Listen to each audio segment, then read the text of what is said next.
Now imagine, sorry, imagine if something like that was the opening.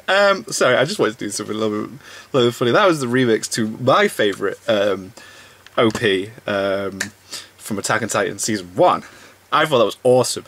And then you get... I don't even know why. The openings, the first few openings were just awesome. They were epic. The music was so, like, you know, well, epic. And then Season 3 comes out, and I was just like, click play. And I was like, what is this? What's going on? The pace is gone. But then, as the series has gone on, it's really grown on me, and I don't mind it. And I feel like it actually goes with the theme of the season, if that makes more sense. But I'm not the one analysing the opening here. That's Mother's Basement's job. We're just here to see what he's got to say and then react to it and give our opinion afterwards. So, let's do that. This is What's in an OP. Rah, blah, blah. Why Red Swan is perfect. Attack on Titan Season 3.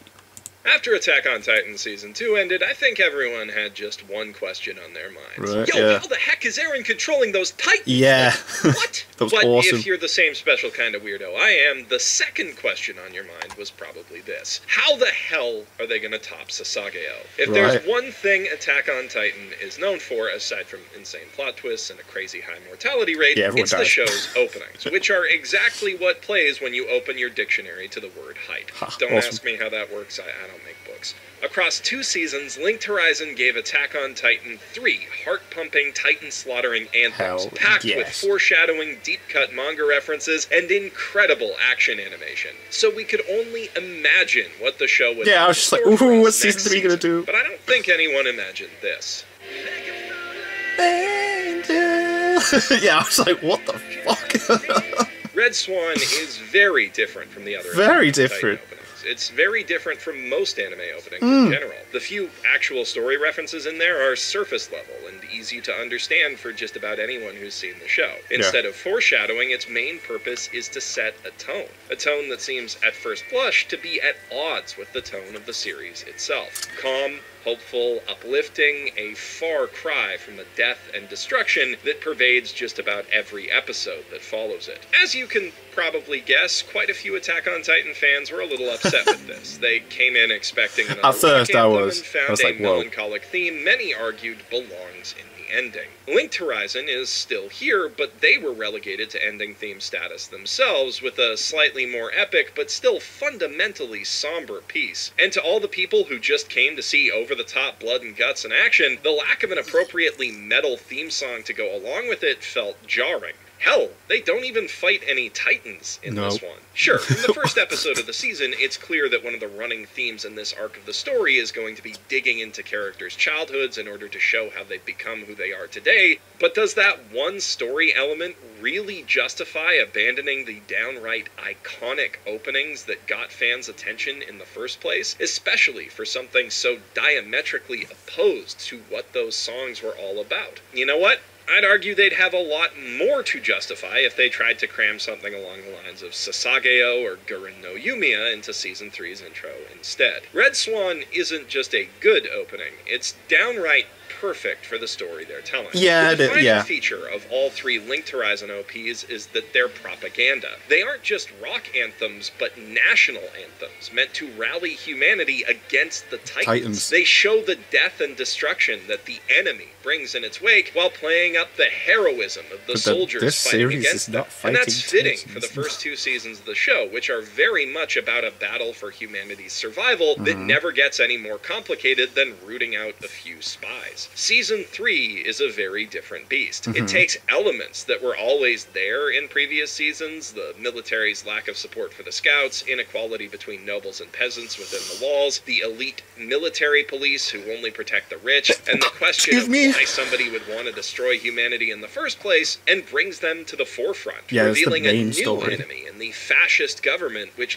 lies to the people at every turn and uses their fear of the Titans to control them. If the show were to use the same kind of militaristic theme that underscored the first 3 seasons, it would essentially be cheering on the villains that our heroes are revolting against. Of course, Wit Studio could have come up with some kind of action-packed alternative that still fit the themes of protest. It's not like this is the first or even 100th anime about rebelling against fascist oppressors, and plenty of those have had kick-ass theme songs. But by taking things in a completely different direction and giving us something mellow, contemplative, and deeply personal for our main characters, they end up making a powerful statement. If the prior Attack on Titan openings were all about protecting humanity in the abstract, then Red Swan chooses to show us a direct and specific reminder of the essential elements of humanity that our heroes have lost and that are worth protecting in the first place. There's a clear focus on the backstories of each of this arc's major players. There's a lot of flashbacks to younger, isn't there? Children, Levi as a decidedly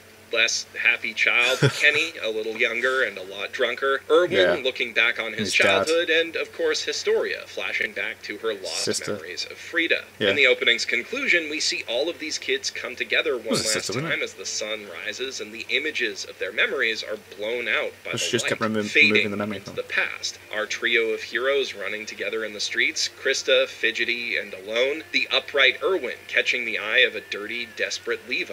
Even the Titan shifters, the show's central villains up to this point, are shown as 3 scared little kids in the woods, plus one diminutive figure with the head of an adult man. God, Baby Reiner looks creepy. There's some dramatic irony in the fact that they're coming to end the happy childhoods of every other character in this OP, but here we can see that, like young Levi, they still have a relative innocence to them now that is going to go away with time. Indeed, the dominant theme of this OP is innocence lost, something that all of these characters have suffered from as definitely but everyone's also lost something that they're going through now as their naive faith in the institutions and leaders that keep their world together is shaken to its core. And that idea is shown throughout as we see these characters as adults reflecting on their past. Red Swan is pretty clever with its character introductions. It encapsulates Kenny and Levi's entire relationship in 4 shots. First, we see Levi wandering alone and lost, then he meets Kenny, a belligerent drunkard whose self-centered attitude is clearly conveyed by the way he leaves his feet on the table. After this, we see Levi brandishing a knife confidently, having learned the skill from Kenny, and then Kenny acknowledging him just once, very briefly, before retreating under the brim of his hat. Kenny doesn't give him much, but it was exactly enough to survive, and you get a clear idea of what they're both about from this short segment. When Erwin appears, the way that his reflection overlaps with his dad shows how he draws all of his resolve from a desire to find the truth about what happened to him and prove his theory about humanity's history right. Plus, in a neat touch, we only see his left hand resting against the window because he doesn't, have the other one. And in another neat touch, Frida Reese is almost entirely off-camera in the animated part of Historia's segment, only actually appearing on screen in an ephemeral, storybook-style image. The other times this type of image is shown in this OP, it denotes other important moments that are totally lost to time. This is all framed and held together by a running juxtaposition between the world-weary Eren, Mikasa, and Armin returning to the ruins of their hometown Shiganshina for the first time in 5 years, and them as children, running and playing in the same district, totally carefree. The bridge of the song shows our heroes looking wistful and lost as the English lyrics go on a bit heavy-handedly about not knowing what to believe. This is superimposed against Eren's hand grasping at the air, meant to represent how he's grasping for meaning in this point of the story, unable to hold on to anything concrete, and eventually getting cut seemingly out of nowhere just for trying. Eventually, he grasps at meaning in his own suffering, just as he does after learning what his dad did to the Reese family and humanity in general. But again, this nebulous scene is contrasted with a moment of absolute clarity. His happy mother and father holding him as a baby, which cuts to a rare exterior shot of their intact home. A peaceful moment of unambiguous good that simply deserves protection. This contrast comes to a head when a stoic, unresponsive Eren is bumped into by his younger self as he's playing with his friends. There's some great wordless character acting here, as the child is at first put off by the soldier's stiffness, then disregards it to run off with his friends, like, whatever. only Come to on, guys. double back and reassure his older self. Something Aaron really needs toward the end of this season, as his entire sense of purpose is torn down. Yeah. But as he stares Like, resolutely while whoa. his childhood literally runs away from him, we get a hint of what that purpose is. In the series proper, when Aaron looks down from atop the walls of Orvid District and sees a trio of kids that remind him of Armin, Mikasa, and himself, it's hard not to think of this scene from the OP, which adds weight to his revelation there. He might never be able to get back the innocence and optimism that he's lost, but he can protect it for future generations. An idea that, by itself, I think fully justifies putting such a hopeful, emotional number in front of such an oppressively bleak TV series. With the characters going through so much each episode, and often losing sight of themselves along the way, it really helps to have a clear reminder of what drives them and what they have to protect. Of course, the melancholic underlying truth of this song is that the past is over, and Aaron and friends can't dwell there forever. No, As I the gotta kids move run away, forwards. Mikasa's shoe flies off and falls to the pavement, perhaps symbolizing the start of the panic as the colossal titan enters the scene. Hello. Next, the key to the basement dangles into view, Nice notably reminder. missing the magical ethereal sparkles that have surrounded almost everything else in the opening, symbolically locking down this period of their lives and consigning it to memory, while also foreshadowing where the show's next arc is going to take us. That is some pretty damn clever and efficient direction,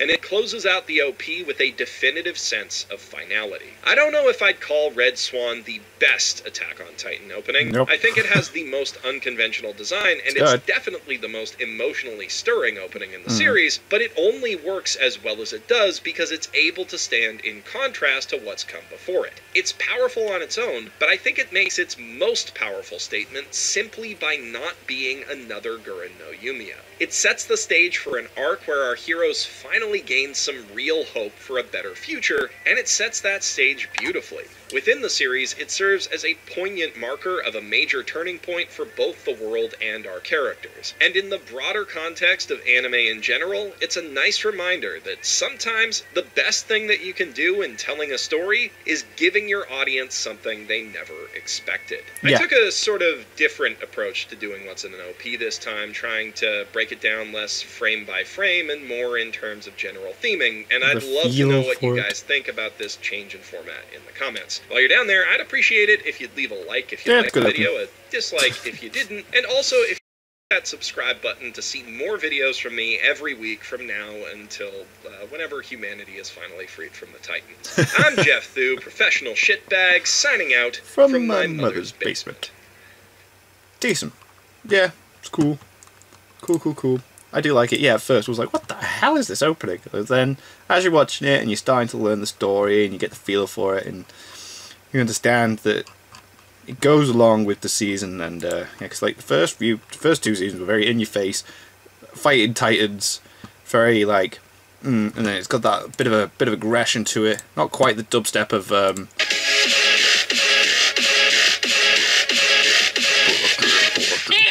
but you know, sorry, I just love it. There's so many cool remixes of these openings. There's a really good My Hero Academia one as well. But anyway, so yeah, thank you guys very much for watching. What did you guys think of that? What did you guys think of this? Click like, subscribe if you haven't already. Leave comments down below. Let me know what you watch and discuss in future videos. I'll see you guys. It's all you guys next time. Bye.